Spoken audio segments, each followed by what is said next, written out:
사이다 무비튼. 우리 오빠는 30대의 어린 나이에 세상을 떠났다. 세상을 떠나기 반년 전 오빠를 만났을 때 오빠는 네가 하고 싶은 대로 할 수 있는 날이 반드시 올 거야. 그러니 조금만 더 힘내. 라고 말해주었다. 그럼 좋겠네. 라고 말하면서도 마음속으론 그게 그렇게 쉽진 않겠지. 라고 생각했었다. 그때는 오빠가 아프다는 것도 몰랐고 시한부 선고를 받았다는 사실도 몰랐었기 때문에 이혼에 대한 이야기를 했었다. 결혼하고 이듬해 남편과 반반씩 대출을 받아 집을 지었다. 아이는 적어도 2명은 있었으면 해서 4인 가족 기준으로 집을 지었는데 남편이 무정자증이라는 걸 알게 되었다. 하지만 당시에는 크게 상관없다고 생각했었다. 남편은 불륜 같은 걸 혐오하는 성실한 사람이었기 때문에 둘이 사는 것도 괜찮을 것 같았다. 하지만 손이 시누이가 우리 집에서 자고 가는 횟수가 잦아지면서 우리 관계는 틀어지기 시작했다. 시누이는 직장이 우리 집과 가깝다는 이유로 빈방을 자기 방처럼 사용하기 시작했다. 빈방이긴 하지만 철진한 옷 같은 걸 보관하는 창고방 같은 곳이었다. 그런데 점점 시누이의 짐이 늘어갔다. 이 짐들은 다 뭐예요?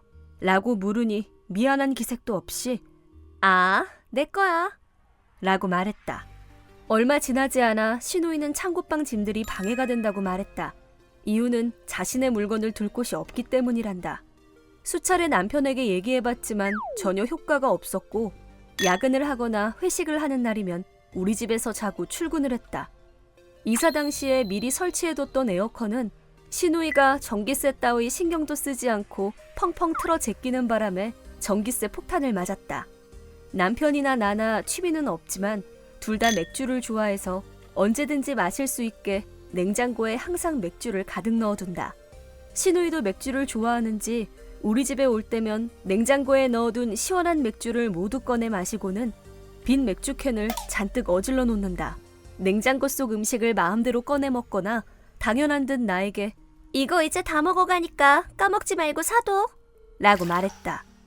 또 남편과 함께 목욕을 한 후에 청소까지 끝내뒀는데 뜨거운 물을 받아 목욕을 하고는 물도 빼지 않은 채 그대로 자기 집으로 간다.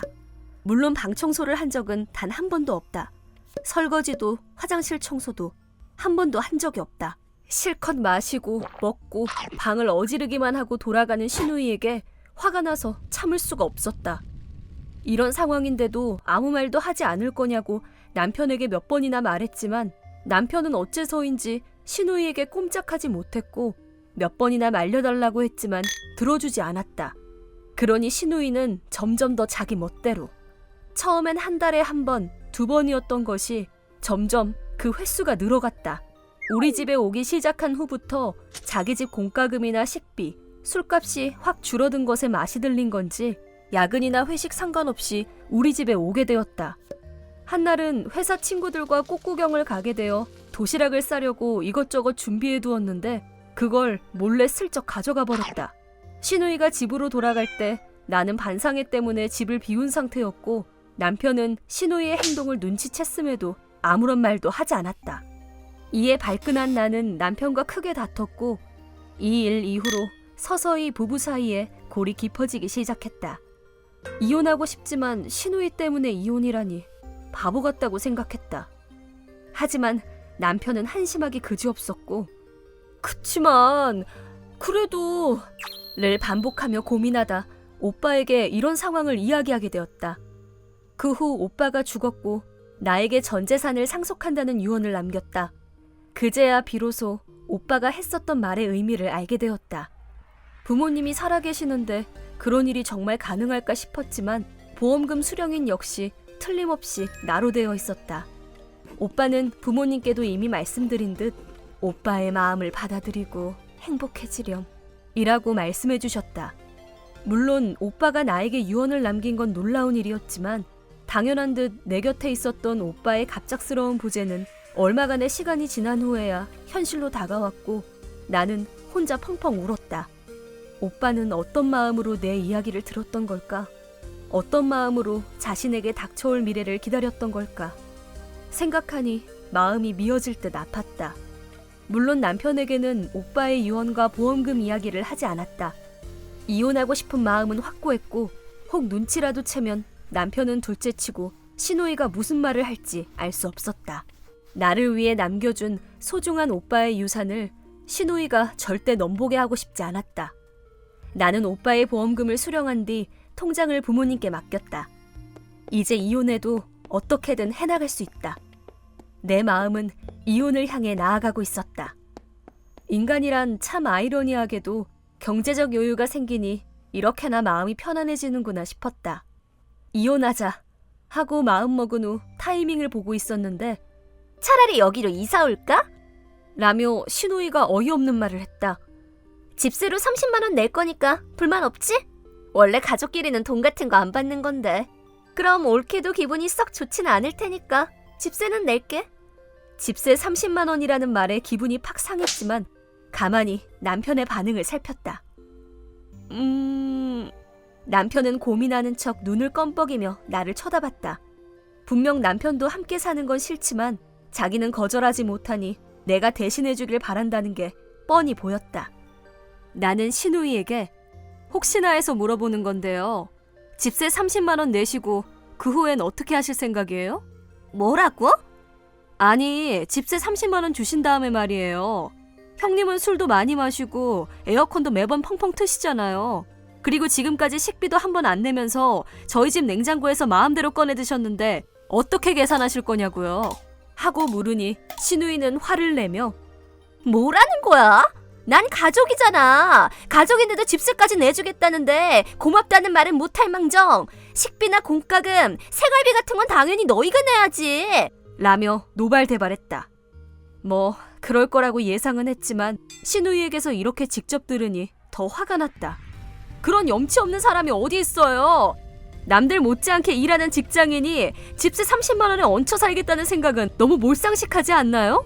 시끄러워! 난 너희 손윗사람이야!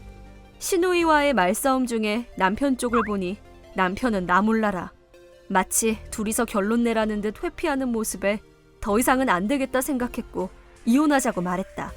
이 일에 대해서는 이제 둘이서 얘기하세요. 전 이혼할 거니까 하시고 싶은 대로 하세요. 근데 이 집 어떻게 될까요? 절반은 제 건데요. 라는 말만 남기고 짐을 싸 집을 나왔다. 집을 나올 때 봤었던 남편과 신우이의 벙찐 얼굴이 지금도 잊혀지질 않는다. 이혼 조정에 꽤 난항을 겪었지만 1만 년을 싸워도 절대로 돌아가지 않을 거야. 라고 했더니 포기하고 도장을 찍어주었다. 집은 물론이고 재산 분할 또한 확실하게 했다. 신우이는 같이 대출금을 갚을 테니 집은 그대로 남겨두길 원했다고 들었다. 하지만 남편은 결혼 생활이 깨진 게 신우이 때문이라는 걸 이제서야 깨달았는지 집을 내놓고 신우이의 직장에서 아주 멀리 떨어진 곳으로 이사 갔다고 한다. 후일담이지만 남편은 몇 년 후 같은 처지의 불임 이혼녀와 서로의 사정을 이해하고 재혼한 것 같다. 나도 재혼해서 아이가 있다. 전 신우이가 나와 전 남편의 생활을 산산조각 내준 덕분에 딸아이와 아들을 낳을 수 있었다는 사실이 아이러니하지만 가질 수 없을 거라 생각했던 아이가 생겨 솔직히 기뻤다.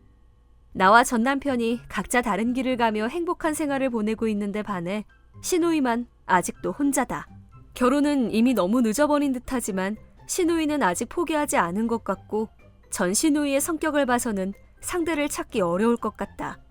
전 남편은 나쁘게 헤어진 게 아니기 때문에 재혼했다는 이야기를 들었을 때는 자연스럽게 받아들여졌다. 만약 그때 남편이 좀 더 액션을 취해줬었더라면 지금과는 다른 미래를 살고 있을 거라고 생각한다. 하지만 지나간 일에 대해 이러쿵저러쿵 해봤자 의미 없을 뿐더러 남편이나 나나 각자의 배우자와 행복하게 살고 있으니 그걸로 된 거라고 생각한다. 유일하게 우리 사이를 제멋대로 휘저었던 전 신우이가 지금도 독신인데다 남자친구의 남자도 없다는 소식도 최근 들었다. 지금 내가 이렇게 있을 수 있는 건 오빠가 나에게 남겨준 그것 덕분이다. 오빠는 더 이상 내 곁에 없지만 지금도 나에게는 하나뿐인 소중한 오빠임에 틀림없고 감사한 마음뿐이다. 이번 영상은 어떠셨나요? 재밌게 보셨다면 구독, 좋아요에 댓글까지 달아주시면 감사하겠습니다. 그럼 다음 영상에서 만나요.